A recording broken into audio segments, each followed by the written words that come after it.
Hi everyone, my name's Eleanor and I'm the Education Manager at Benjamin Franklin House. Welcome to this week's live history class in our Georgian history series.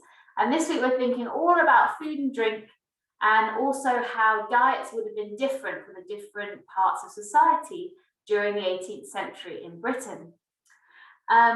It's so wonderful that you can join us today. For those of you that are new to our classes, just a quick note about how you can participate in today's class. So I have some questions for you and you may also have some questions for me. There are a few ways you can do this. You can use your raise hand button. And if you do that, then I can unmute your microphone and you can speak over the audio. You can also use the chat and the Q&A features too, if you'd rather type your questions or your answers. We are also recording today's session, so if you're watching this on our website or on YouTube, then you can always get in touch with any questions by emailing education@benjaminfranklinhouse.org. So I can see some familiar names, but if you are joining us for the first time, hello to Xavier as well. I'll just recap who Benjamin Franklin was and what he was doing in London and how he links to the Georgian period too. And maybe some of our participants can help me with this. So here we have on the left an illustration of Benjamin Franklin. This is actually from our house sticker book, which was illustrated by Karina Dimitrova. And he's saying, hello, Mrs. Stevenson. I wonder if anyone joining knows who she was, and also what brought Benjamin Franklin to the house you can see on the right of the screen, which is on Craven Street. It's now number 36, and we now call it Benjamin Franklin House after its famous resident. Let me see in the chat if anyone knows anything already about Benjamin Franklin, who Margaret was, Mrs. Stevenson, and what brought him to London.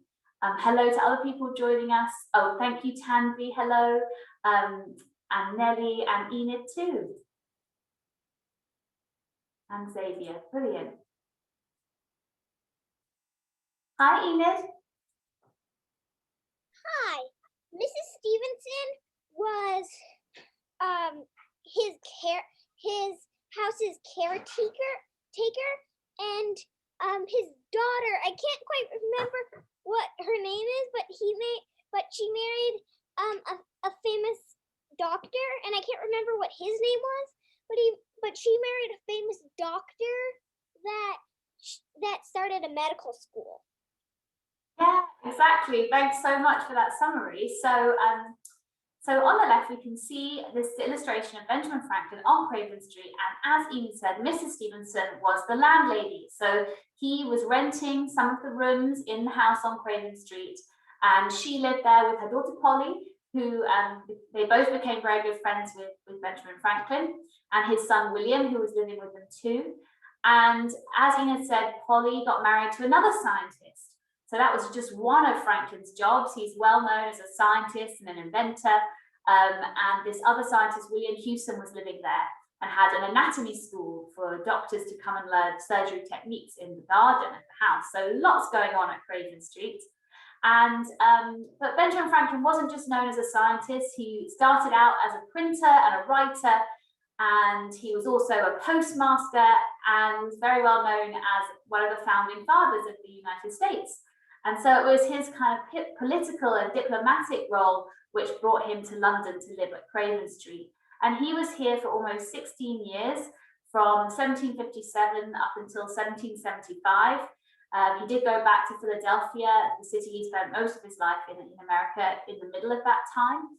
And these were the years running up to what would become the War of Independence, or the American Revolutionary War, when America, which had been one of Britain's colonies, broke away and became independent. So that's what he was doing on Craven Street in London. And that time period when he was living here, this is part of a long period of British history called the Georgian period, because there were several kings called George who ruled during this time. And when he first arrived, it was George II on the throne, and he was here for the coronation when George III became king. Okay, so let's get on to the topic of food in the Georgian period. And I have a question for you, first of all, getting your historian hats on. What do you think are going to be the main differences between how people in the Georgian period ate and then how we eat now?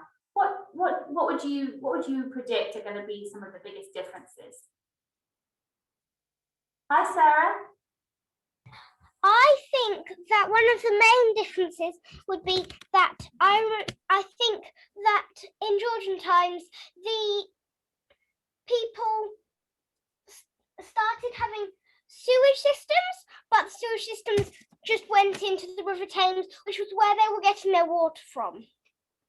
Right, okay, we're going to come back to water. That's very important. So again, last week we spoke a bit about how we didn't have a very good sewage system for most of the Georgian period. That would come just towards the end. And that meant that hygiene in cities, which were growing in population, getting more and more busy, more and more crowded. So hygiene was not very good. And this did affect drinking water. And we'll come back to that. Thank you, Sarah. I can see some comments in the chat too. Less processed food, definitely. They didn't have frozen foods. Well, that's interesting. Not really. They didn't have freezers and fridges. But we're going to come back to frozen foods too. Less food from abroad, and food was more expensive. Brilliant. Okay, thank you so much, everyone. I can still see some raised hands. Let me go to Phoebe. Hello. Well, most people eat poshly. So this is another important thing. In previous classes, we've talked a bit about the different classes of society. So the upper classes, the middle classes, and the lower classes, and how life was very different for those different classes, those different sections of society. So you're quite right. The upper classes did have what we would think of as very extravagant and posh diet. We're going to be coming on to that. Okay. Right, so I'm going to move on for now. Thank you for all your hands up and comments, and I'll come back to anyone that I didn't get to this time. So, as you've said, you're quite right, they didn't have so many foods from abroad. They were getting more and more foods from abroad, but not to the same level that we have now, and they wouldn't be so easily available or as cheaply available as today. And Phoebe mentioned about some people eating poshly, and there still can be a big difference between what different sections of society, the types of food they're eating, what they're able to afford, but the difference would have been much greater in the Georgian period, and we'll be looking at that too. And Karen has mentioned that the poor didn't have very much to eat. That's very important. And that someone else has mentioned that the sandwich was invented in the Georgian period. That's quite right, something we eat a lot of today.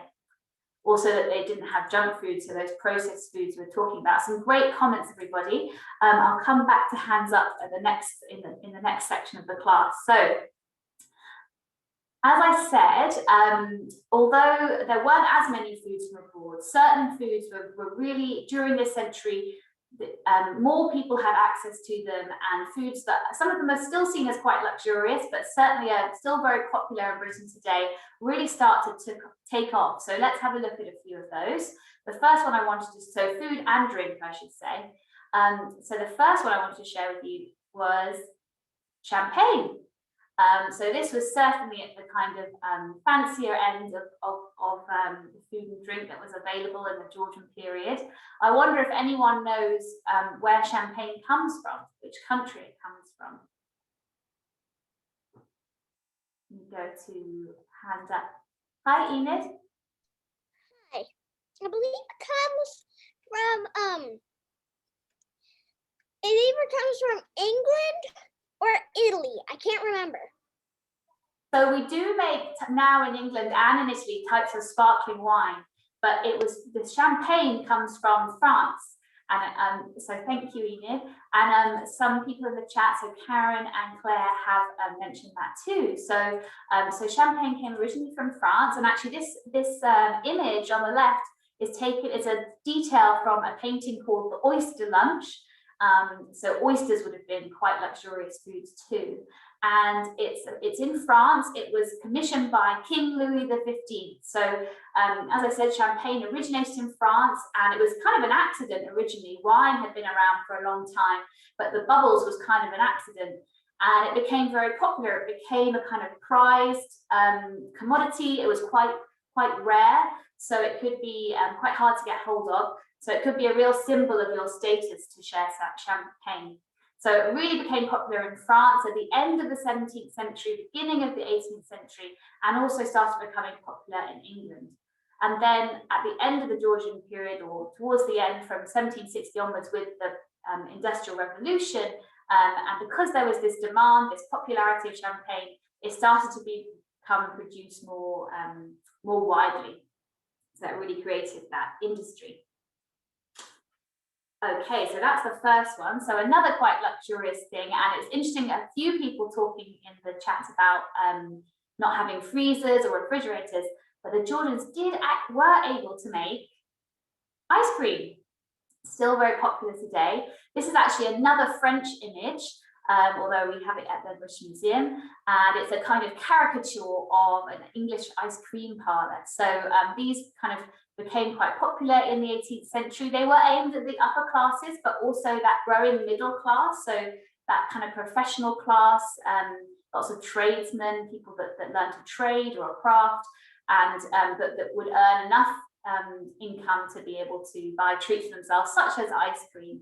And I wonder, since, as you commented, they didn't have refrigerators and freezers in that time, how do you think they were able to make and store ice cream? I wonder if anyone knows already or has any ideas. Because I think they could probably make ice, like they could store ice in winter. So maybe they could use ice. And then when they wanted it, they could crack the ice. Yeah, very, very good guesswork there. I'll see if anyone in the Maxie has said in a few for thinking about the ice as well, and Zoe has mentioned ice houses. Very good. So they had these ice houses. They were kind of underground, kind of almost tunnels going down, and you can actually see what remains of an old ice house at the Canal Museum, which is in London near King's Cross. So when that's able to open back up again, I recommend having a look there, because it gives you a good idea. So it used the kind of thick stone and the coolness from the ground to keep things cool. And as Felicity mentioned, they would have transported big blocks of ice and kept them in those underground ice houses. Very good contributions from everyone.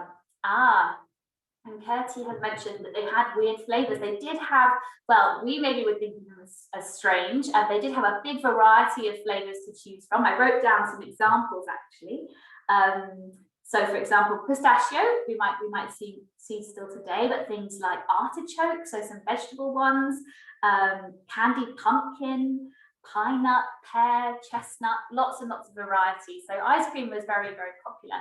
And as I said, it was aimed at the upper classes. Also some middle classes could frequent these ice cream parlors. And we'll come back to kind of dinner parties in the different, well, in the upper classes really. The ice cream might be a real kind of centerpiece to show off with. And they did have special molds that they would make ice creams into interesting shapes with as well. So it was a really popular item in the 18th century. That's when it really took off. Okay, let's think about the next Georgian favorite. So again, kind of in this realm of the treats, jellies and other desserts or puddings. So we've got some really interesting looking jellies here. On the left, that's a kind of jelly proper made from gelatine. It's on a special mold. So we've spoken in previous classes about that Industrial Revolution. There were more factories, including lots of ceramics factories, a lot of them being in the area called the Potteries around Staffordshire. And a famous owner of one of these factories was someone called Josiah Wedgwood. And he was actually a good friend of Benjamin Franklin's. And so you can maybe see the flowers underneath the jelly, and that's the kind of decorative mold that they would have used. And then on the right, that's actually something called a flummery, which is a bit like jelly, a bit wobbly, but made with eggs and milk and sugar. So another pudding. You can see these really extravagant shapes and putting flowers in them. So as I said, we'll come back to the upper class dinner parties, but there was a lot of kind of display and food as ornament, really, to have these really impressive table spreads. So jelly and other desserts were really taking off, cakes as well. Let's have a think about some other things, some different drinks that became really popular in the 18th century. So we have coffee. And this illustration is from a coffee house. So coffee became very popular. It was still today, lots of people when they're working will drink coffee, and they saw it became popular partly because they thought it had kind of medicinal properties, and it would help your mind keep active and stimulate your brain. And all across the cities, firstly in Oxford in the 17th century, but then also in London, there were lots of coffee houses. So where people, mostly men, would meet and drink lots of coffee and discuss. There'd be papers to read. They'd be a real place where news would be exchanged as well. And because of this idea of coffee being stimulating for the mind, lots of intellectuals would gather to these coffee houses. So they really were very popular. By the middle of the 18th century, there were around in the region of 550 coffee houses across London. And Benjamin Franklin used to go to coffee houses when he was living at Craven Street and meet with some of his British friends and kind of discuss current affairs, the politics, the situation with America, with the colonies, which is his main reason for being here. So coffee was something that really became popular over the 18th century. Okay. And another drink that became very popular was tea. And today we really associate tea with the British, and we can say that the 18th century was when it did really become the kind of national drink. For most of the 18th century, it was very expensive. There was a kind of high tax on tea. So it was more the upper classes who were able to drink it. And there was this kind of ceremony, afternoon tea developed, and you had the tea service. You can see in this painting here that there's lots of silver in the tea service. So there would have been ceramic teapots, which is what we're more likely to see today, but it was also very fashionable to have these silver teapots. So tea became very popular, but in the 1780s, the Prime Minister at that time cut the tea tax. So that was when it was able to start becoming more widely available, and more people could drink it. But it was a real kind of ceremony, the tea time, inviting other people over for tea at home and having the tea service as well. Okay, and I see another raised hand. Hello? Where does coffee and tea come from? That's a very good question. You're kind of anticipating one of the questions I was going to ask next. So they don't come, you couldn't grow them in England. So they would come from other parts of the world, places like China and India, and we'll come a bit more to look at how they traveled to England and what that process was. Really good question. Thank you. Okay, and one more hand up. Hello. Was there any cake? Cake, yes, cakes were also taking off in this time, often quite extravagant desserts, all part of that kind of dinner party service as well. Okay, brilliant. And one more drink that I wanted to share with you was chocolate, drinking chocolate, so hot chocolate. So you might have noticed quite a few of these popular things from the Georgian period involve sugar. And so we'll talk a bit about that, where that was coming from and the process by which that was all coming to London. So sugar was really important to all of these Georgian treats in the 18th century.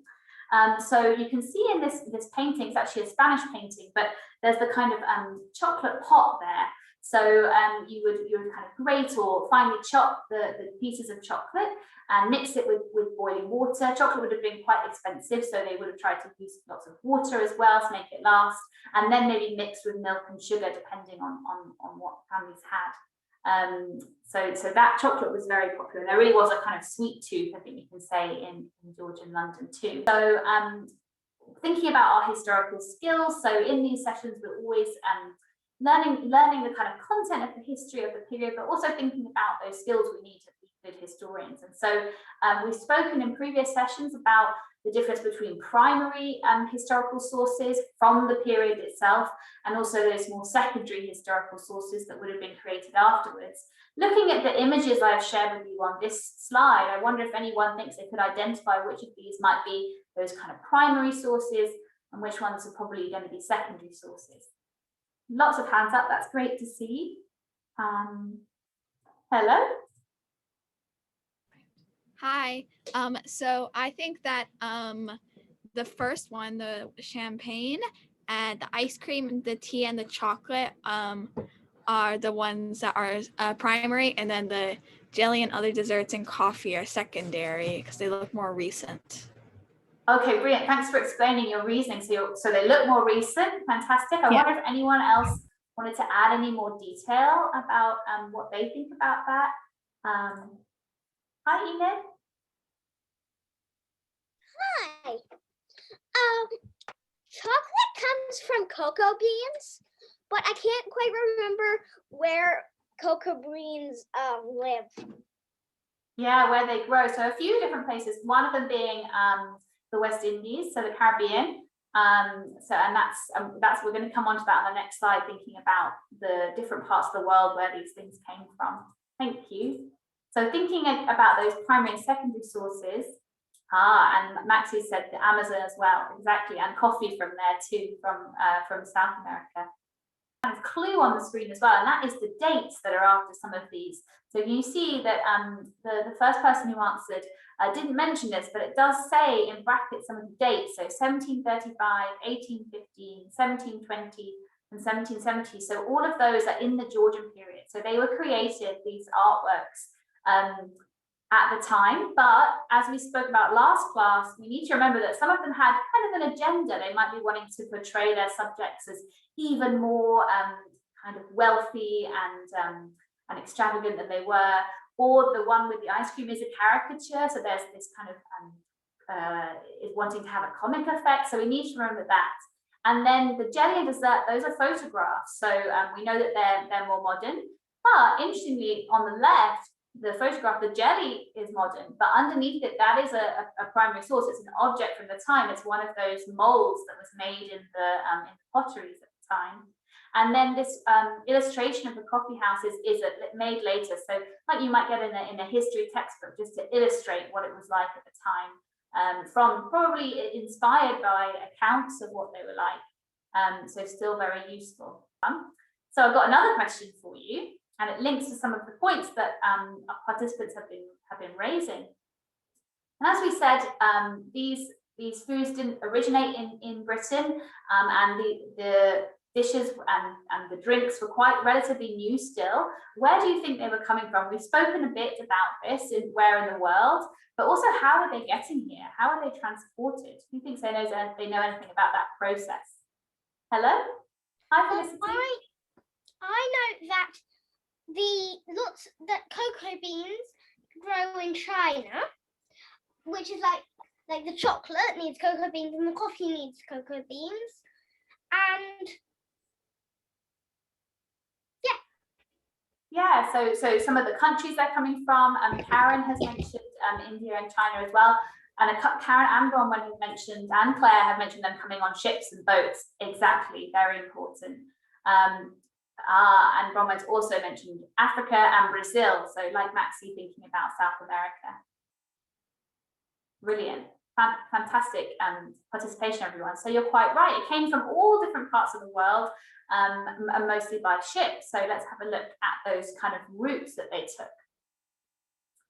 So there was a big kind of trade system in the 18th century, and Britain, like a lot of other European countries, had colonies. So this was countries that they had gone and invaded and then were ruling over. So America is an example of that at this time. Up until 1776, when there was the Declaration of Independence, it was a colony of England and was ruled by the British King and Parliament.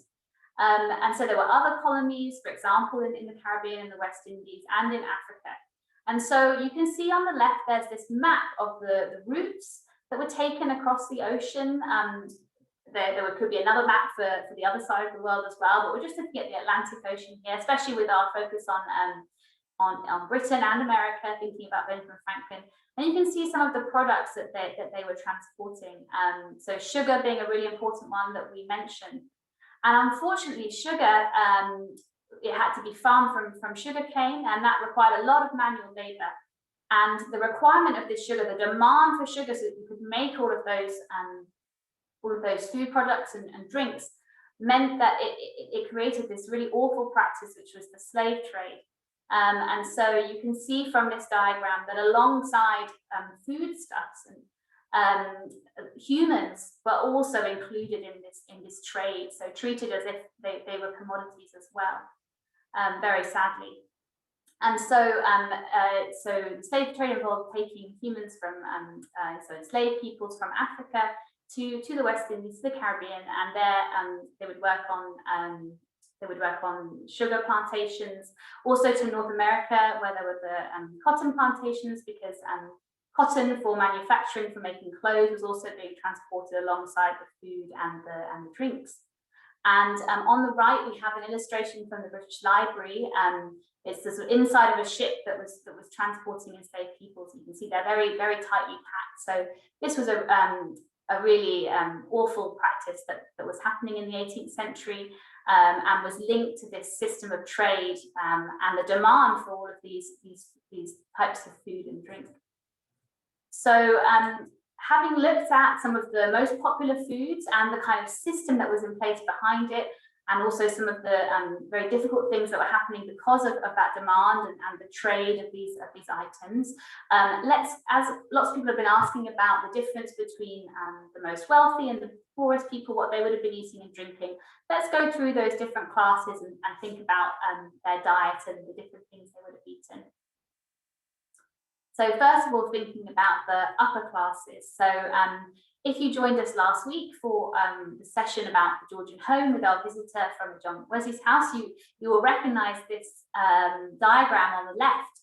So as I mentioned, like when we first looked into the different classes, we spoke about how the upper classes would often wear very ornate and expensive and over-the-top clothing, and that would kind of be a display of their wealth. They would also do the same with their food. So they would have these very extravagant meals, particularly for dinner parties in the evening, where they'd invite lots of guests and they could last for hours.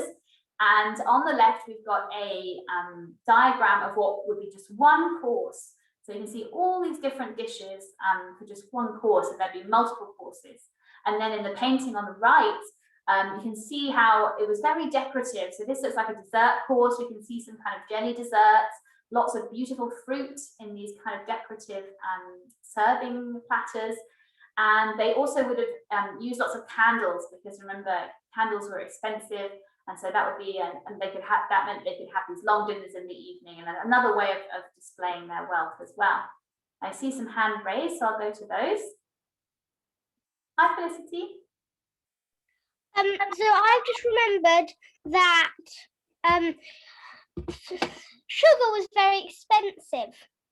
So I think that often at these dinner parties they might eat lots of sugary things. Yeah, exactly. That's why there was such a craze for these kind of desserts and things. Exactly. Thank you. And Phoebe, hello. They used the I think with cakes they usually like there'll be lots of layers. They use like these things that they layer on cakes.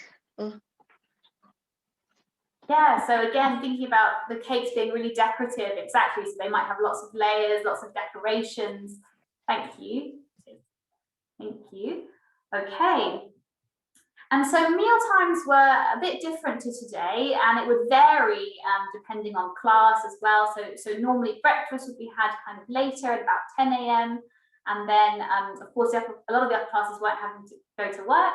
And then they might have had lunch. Lunch was actually quite a new thing. So they may have had lunch kind of in the middle of the day. And then there might have been a dinner, and that could either have been around 5 or 6, or it might have been later. Often there was a difference between in the countryside and in the towns or cities. And sometimes they would have a supper, which was a very late dinner, so at 10 or 11. And this might be when they'd been out to the theatre or to the opera as well. So let's see if there's any more comments or questions. Someone's asked about having special cooks, like how someone today might be able to hire cooking staff. That's an important point, because again, in the upper classes, they weren't cooking their own foods. They would have had staff. In fact, some very well-off families might have had a member of staff whose sole job was to be the confectioner. So they would have been making all the cakes and sweets and things for these fancy parties. Thinking about the middle classes, and we'll come back to questions. So here we have a couple of illustrations and some different middle class families in different places. And so it was a kind of simpler affair. Remember, middle classes would have had jobs. They might have been staff in those upper class houses. They might have been had a kind of trade or a craft. So their timings would have had to be kind of around needing to get up and go to work as well. So it would have been quite different to the upper classes. And kind of simpler food. They would have been eating some meat and cheese and bread, and as well, and would have sometimes been able to treat themselves to those things like ice cream and chocolate as well. Lots of bread and stews as well, definitely. Thank you. Okay, and then finally coming on to the lower classes. So as we've spoken about in previous weeks, life was really quite hard for the lower classes. It could be a struggle to have enough money to afford food for the daily meals and shelter. Some of them would have had to rely on the poor laws and going into workhouses. And on the right, this is actually a French illustration, but gives some of an indication of what it might have been like in there at mealtime. So very crowded, would have been very simple food. So mostly kind of oats, and that they might be kind of porridge or gruel, and also bread, maybe a little milk and cheese and meat, but not as much as the middle classes, and certainly not as much as the upper classes. So very simple food, and sometimes lots of people could go hungry too. Now, there were some questions about what people drank at the time, and this is quite an interesting point. So as a few people mentioned at the beginning of the class, the conditions weren't very hygienic, particularly in cities, because there wasn't a proper sewage system yet. So drinking water was not very clean. So as a result, lots of people drank a lot of alcohol, and also these hot drinks like coffee and tea, because it boiled the water and made it safer. So richer people, the champagne would be a very special occasion, but they would have drunk a lot of wine, a lot of port and Madeira, so kind of fortified wines. And then also beer, and that's also what a lot of poor people would have drunken as well. Even children would have had a kind of watered down beer they called small beer. So on the left is a detail from actually a very famous picture from the time by an artist called William Hogarth, who did lots of depictions of Georgian London. And it's called Beer Street. So you can see all of these kind of tankards that people are drinking out of. And we've got a woman with fish on her head. So she's clearly from the market. And as well as beer, gin was also quite cheap. So a lot of the lower classes would drink a lot of gin as well.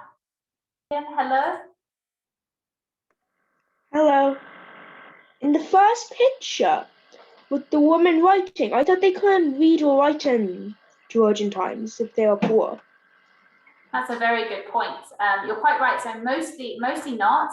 There were some. We spoke about the poor laws, mostly that came from churches, and so some of those would kind of provide some schooling. So I'm not too sure what it is in her list that she has, but it's a very good point. Thank you. Okay, thank you. Until the 19th century for everyone. A very different time. A few last questions. Hello. Hello. In the left picture on lower class food drink. Yes. Who's that guy in the back in that chariot thing without wheels that people are carrying? Who is he? Actually, so I don't know who he is, but someone in the chat has asked, is that a sedan chair? And it is. And so this was, so he wouldn't have been so lower class, I think, to be carried in a sedan chair, a way of being transported. And actually, Benjamin Franklin had to use one of these because at the end of his life, when he was had a very important role in the constitutional conventions, when they were writing the US Constitution, he was quite ill at this point and found it hard to walk. So he would get carried to the Philadelphia State House in one of these sedan chairs. So that's what it is. But he looks like he's wearing fancy spotted stuff, like sometimes kings have or queens, like on their capes. So I'm wondering if they're like royalty. I think probably it wouldn't have been royalty to be carried through this particular street where there's kind of the taverns and the people from the market, but certainly someone from not from the lower classes to be able to be carried in a sedan chair. I think there's a kind of curtain as well. Yeah, so thank you. And some kings and queens would have had to be carried too. Joining us for today's history class, and as an idea for an activity that if you wanted to do something as a follow-up, an idea might be to try and design your own Georgian meal. So you could choose which class you were thinking of. Probably it would be most fun to try and design a kind of upper class dinner party, thinking about all those special jelly desserts and ice creams and decorative foods, and do a kind of drawing, an illustration of what a Georgian table might have looked like. Thanks so much again, everyone, for joining, and hope you can join us next time too.